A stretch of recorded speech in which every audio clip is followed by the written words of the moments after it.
Ya, pemirsa, gelombang perlawanan dari Civitas Akademika terkait kehidupan demokrasi di Indonesia saat ini terus bergulir. Gerakan moral dari berbagai kampus tersebut dianggap sebagai kritik terhadap kemunduran demokrasi. Ini juga sebagai pengingat agar pejabat negara menjalankan model pemerintahan dengan baik.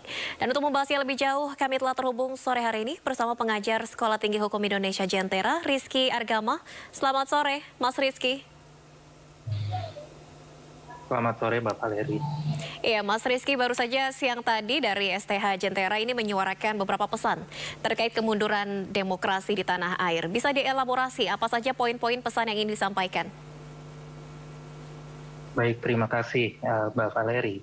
Jadi yang kami lakukan sebetulnya adalah menggaungkan apa yang sudah disampaikan oleh banyak sivitas akademika dari kampus-kampus sebelumnya ya. Jadi tentu saja kami bukan yang pertama, sudah ada UI, UGM, UNPAD, dan banyak lagi di seluruh Indonesia yang kemudian ini juga menandakan bahwa ketika akademisi sudah bergerak dan menegur pemerintah dan khususnya adalah presiden, maka ini adalah suatu yang serius.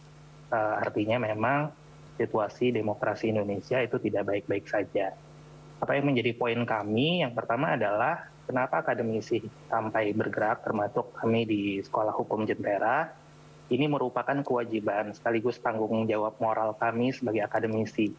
Yang salah satu tugas dari kami adalah tidak hanya kami meneliti dan mengajar, tidak hanya dalam hal pendidikan di kampus, tapi juga ada persoalan pengabdian masyarakat.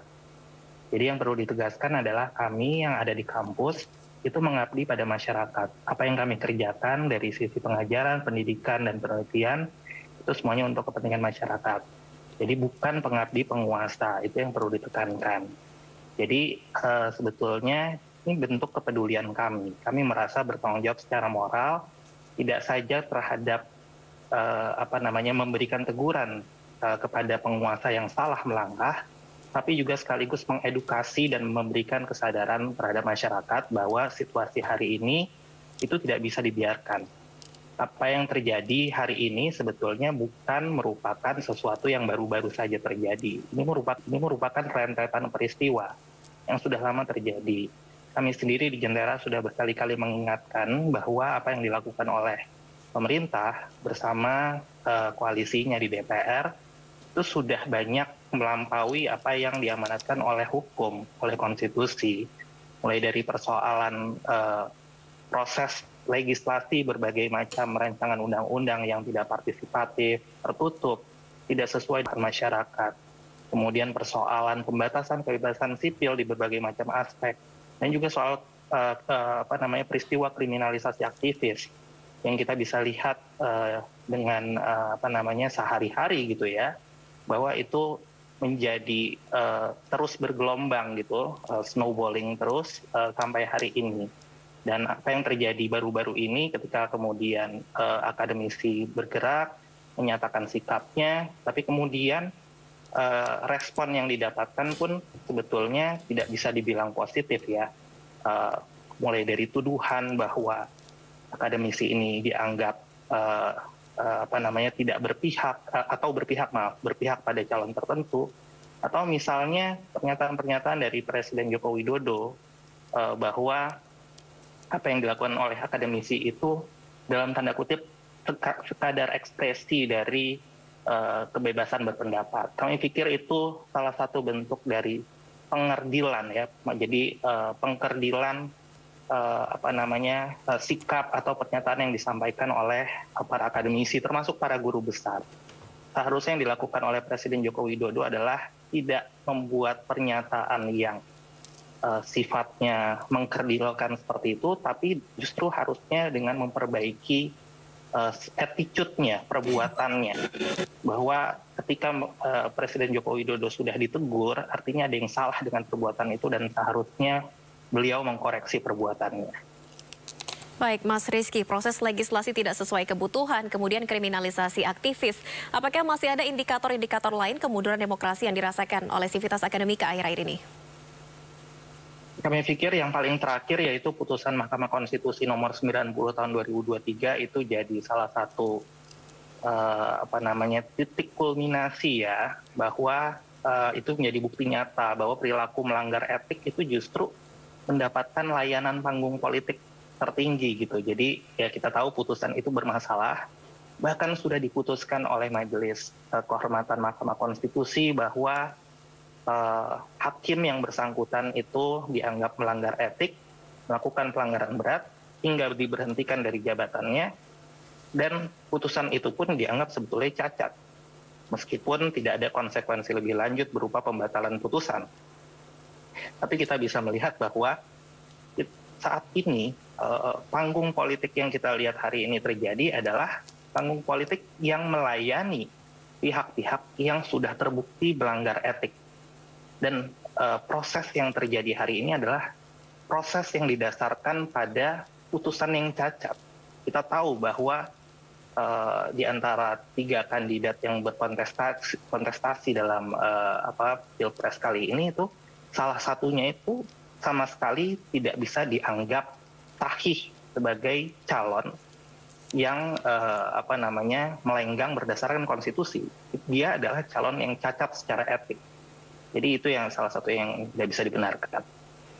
Baik, panggung politik yang justru melayani pihak-pihak yang melanggar etik. Dalam hal ini sudah ada 2 ya, Ketua KPU dan juga mantan dari Ketua Mahkamah Konstitusi. Dan sejauh ini sudah ada beberapa kampus, Mas Rizky, yang menyuarakan juga terkait kemunduran demokrasi ini. Namun nampaknya belum ada respon dari pemerintah itu sendiri. Bagaimana seharusnya Anda menilai pemerintah merespon terkait dengan tuntutan ini, Mas Rizky?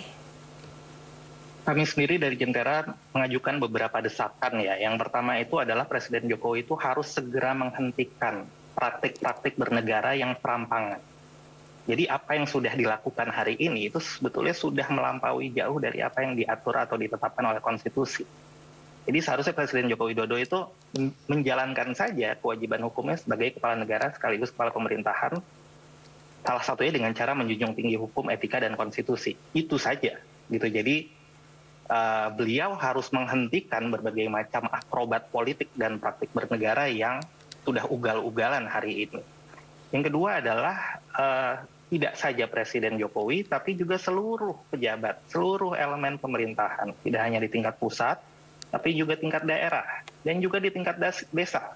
Seperti misalnya yang baru terjadi kemarin, ketika aparat desa itu mendesak DPR dan juga pemerintah untuk segera mengesahkan revisi Undang-Undang Desa yang salah satunya adalah memperpanjang masa jabatan. Saya pikir ini juga salah satu bentuk ya, artinya persoalan ini tidak hanya ada di tingkat pusat, tapi bahkan mengakar sampai di level daerah dan desa. Jadi kami pikir seluruh elemen pemerintahan itu harus berhenti menggunakan jabatan, fasilitas, birokrasi, dan anggaran negara, termasuk ketika menetapkan kebijakan administrasi pemerintahan, untuk tujuan-tujuan kepentingan politik elektoral. Jadi tanggung jawab mereka, apa yang diamanatkan rakyat kepada para pejabat itu adalah untuk melayani masyarakat, bukan untuk kepentingan politik elektoral sesaat, hanya 5-10 tahun saja. Kemudian yang ketiga adalah, sampai hari ini tidak hanya Presiden Joko Widodo, tapi para anggota kabinetnya, para menteri, itu banyak yang masuk ke dalam tim ses dari calon presiden dan wakil presiden. Dan kami pikir aturan sudah jelas mengatur. Undang-Undang nomor tahun 2017 sudah mengatur. Apabila melakukan kampanye itu harus cuti. Per hari ini tidak ada satupun pernyataan cuti, baik dari presiden maupun dari para menteri. Tapi kita bisa melihat secara telanjang di media massa bahwa mereka semua melakukan kampanye. Kami pikir kondisi hari ini tidak saja kemudian publik harus mendesak mereka cuti, tapi juga harus mendesak mereka untuk mundur, supaya mereka bisa konsentrasi pada proses elektoral ini. Sementara pemerintahan harus dijalankan oleh orang-orang yang punya tanggung jawab penuh dan punya waktu penuh, sehingga tidak terganggu dengan proses kampanye. Yang berikutnya adalah kita tahu bahwa dalam komponen penyelenggara pemilu ada Bawaslu, Badan Pengawas Pemilu.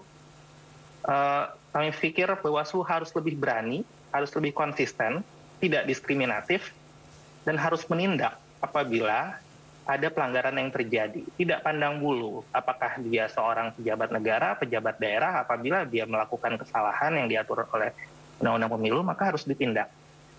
Dan saya pikir dari sisi DPR RI juga turut berkontribusi pada persoalan hari ini. Apa yang dilakukan oleh Presiden, oleh para menteri, sebetulnya sudah menjadi modal yang cukup kuat bagi DPR RI untuk kemudian memanggil pemerintah, memanggil Presiden, untuk ditanya bagaimana pertanggungjawaban Presiden dan para menteri dalam menjalankan roda pemerintahan negara di tengah proses kampanye yang tengah berlangsung. Baik, artinya ini pesan utama yang ingin disampaikan oleh Civitas Akademika adalah agar pejabat negara ini bisa berhenti menggunakan fasilitas dan jabatan mereka untuk kepentingan politik elektoral agar pemilu bisa tetap berjalan sesuai dengan azas demokrasi. Terima kasih banyak Mas Rizky Argama sebagai pengajar dari Sekolah Tinggi Hukum Indonesia Jentera telah bergabung di Sindo Sore. Terima kasih banyak, salam sehat, selamat sore Mas Rizky. Terima kasih, selamat sore.